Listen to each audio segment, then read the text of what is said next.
The Toyota HiAce is an aerodynamic cinder block designed to shuttle tourists from airport terminals. Yet this slab-sided van became the logistical backbone of the harshest terrain on Earth, outlasting vehicles built for combat, loaded with 15 passengers on roads that destroy military trucks. It refuses to die. The engineering hidden beneath that boring shell is borderline absurd, starting with a parts catalog that leads straight to the Hilux. The so-called bulletproof axle reputation is not marketing fluff. It is a direct result of building the van's backbone from components rated for a 2,500 kilogram gross vehicle weight, several hundred kilograms above what the HiAce itself is supposed to haul. There is no secret reinforcement kit, no extra gussets. It is just straight-up truck hardware, repurposed for a slab-sided van. A retired Toyota technician who spent decades rebuilding drivetrains in Nairobi and Brisbane puts it this way: if you order a rear axle for a 2007 HiAce four-wheel drive, you get the same box as a Hilux. Same bearings, same gears, same everything. The four-wheel drive export models, branded as Super Custom, take it a step further. Their heavy-duty package bundles the Hilux axles, the same Aisin W55, a 5-speed manual transmission, and the ATB30 transfer case, complete with viscous coupling. The part numbers match across the catalog.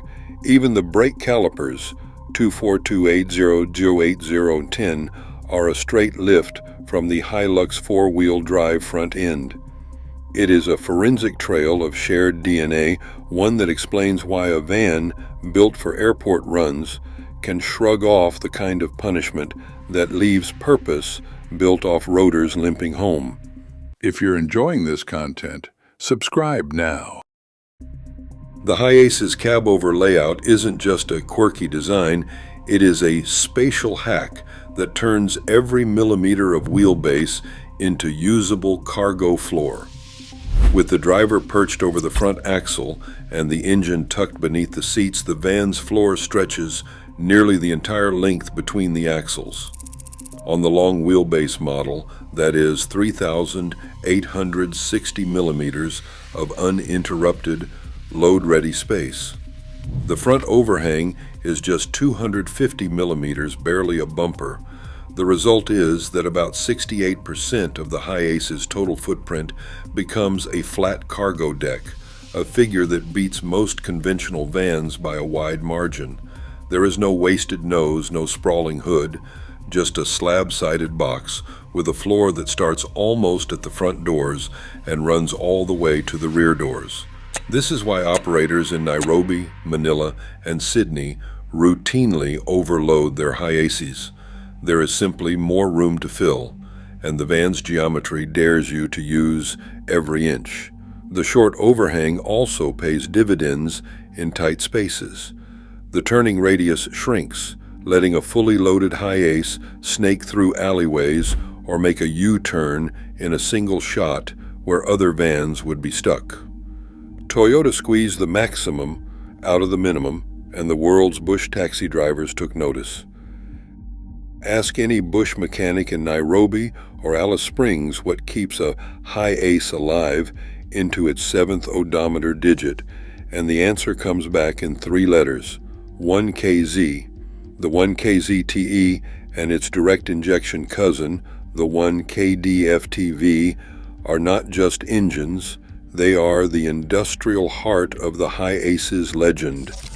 Both are cast iron, 3.0-liter, 4-cylinder diesels built with main bearing webs thick enough to make a tractor jealous. The iron block is not marketing nostalgia. It is a deliberate choice to survive relentless heat cycles, bad diesel, and the kind of neglect that would kill a modern alloy engine in a year. Toyota tuned these mills for low-end torque, about 300 Newton meters, at just 1,800 revolutions per minute, rather than headline horsepower.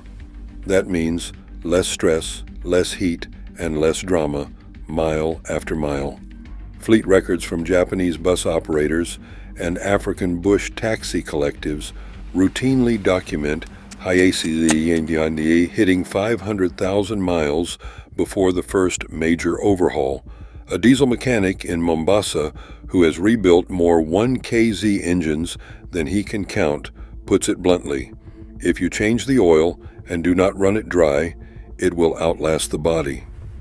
The oversized pistons, fat oil galleries, and conservative turbo boost, usually under 0.8 bar, all conspire to keep internal wear minimal, even when maintenance is an afterthought. The result is a van that is not just surviving but thriving in places where the only thing more scarce than good roads is a tow truck. This is the power plant that makes the HiAce more than a box on wheels. It is the reason you see them, battered but running, everywhere the map turns brown. If you're enjoying this content, subscribe now. Park a HiAce next to a typical van, and the difference is not just in the shape, it is in the physics. Tuck the engine under the front seats, as Toyota did, and you shift the van's heaviest mass rearward by about 80 millimeters. That does not sound like much, but in vehicle dynamics, it is the kind of tweak that separates rolling over from rolling on. Dynamic studies peg the HiAce's center of gravity at 1.28 meters above the ground, 70 millimeters lower than most front-engine rivals. More importantly, the center of gravity moves back closer to the midpoint of the wheelbase. This single decision raises the static rollover threshold by 10%, according to Toyota's own tilt table tests. In plain English, a loaded HiAce can lean farther before it tips over. The effect is even more pronounced when the van is packed to the roof with cargo or passengers, because the engine's mass acts as a counterweight, not a pendulum out front. Instead of the classic top-heavy van wobble, you get a platform that clings to the road even when the pavement disappears or the van is forced to dodge potholes at speed. The underseat engine is not just a packaging trick, it is a stability hack, letting the HiAce punch above its weight class when the going gets sketchy.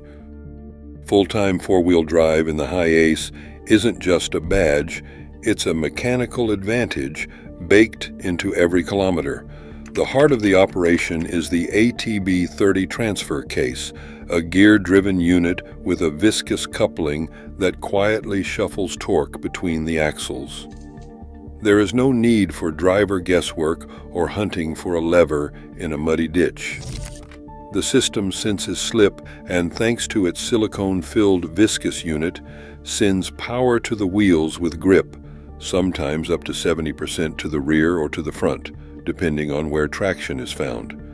It is the same logic Toyota uses in the Land Cruiser Prado, but here it is hidden under a slab-sided van hauling cement or a dozen passengers.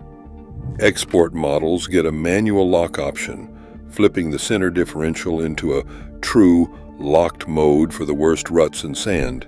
But most HiAces rely on the passive torque split.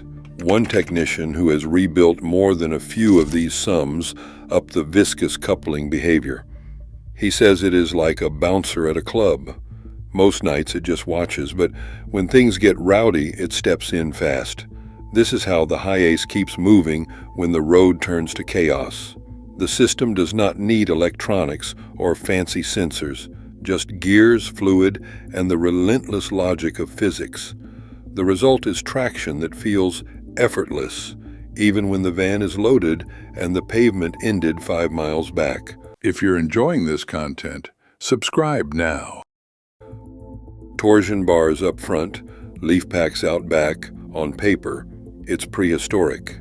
In practice, it's the reason a HiAce can survive loads that would snap a modern van in half. The front torsion bars, borrowed straight from Hilux engineering, are thick enough to double as crowbars.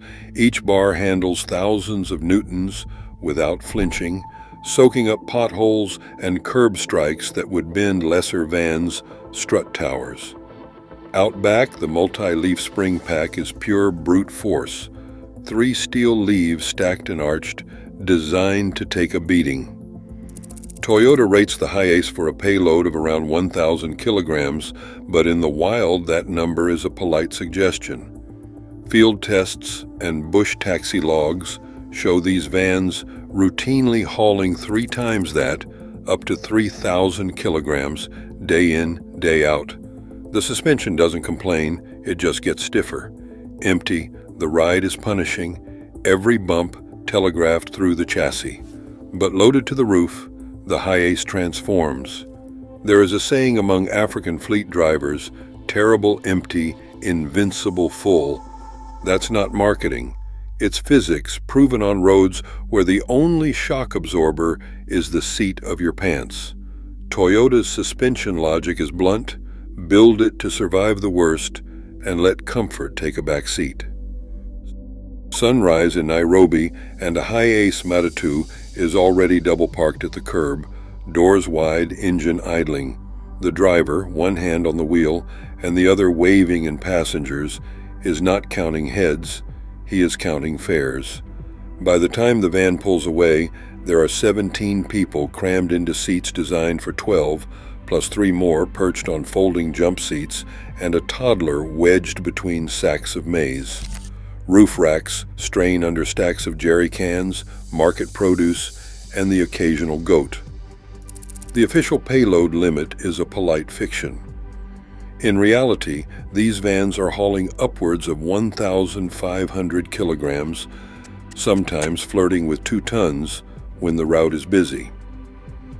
In the world of the Matatus, the HiAce cargo floor is not just a space, it is a dare.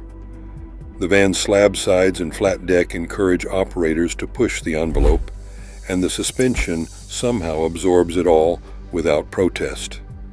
A Matatus driver shrugs and says, "If it fits, it sits." The numbers do not lie. 15, 18, even 20 passengers plus freight, day after day. This is not abuse, it is routine. In Nairobi's industrial district, a battered HiAce idles beside a military-spec Land Cruiser, both caked in red dust after a week of punishing work. The Land Cruiser's transfer case has cracked, its front differential locked solid by a rock strike, out of commission, waiting for spares. The HiAce, meanwhile, is still running Matatus routes, loaded past the roofline, engine clattering, doors barely closing. A local mechanic who has rebuilt both vehicles more times than he can count puts it plainly. He says, "The Army truck looks tough, but the HiAce keeps moving when everything else is dead." He points to a 2007 Super Custom that survived 3 engine swaps and 2 rollovers, still earning its keep while the so-called indestructible 4x4s are sidelined by snapped axles and blown differentials. In the real world, where roads are a rumor and maintenance is a luxury, the HiAce's plain steel and truck parts aren't just theory. They're the reason it's the last van standing when the convoy limps home. Right now, millions of these slab-sided vans outlast flashier rivals in the world's toughest environments because Toyota sweated every ugly utilitarian choice. But cab over brilliance comes with a safety trade-off modern buyers cannot ignore. The future of durability, still hiding in plain sight. What is your take, overbuilt or overdue? If you're enjoying this content, subscribe now.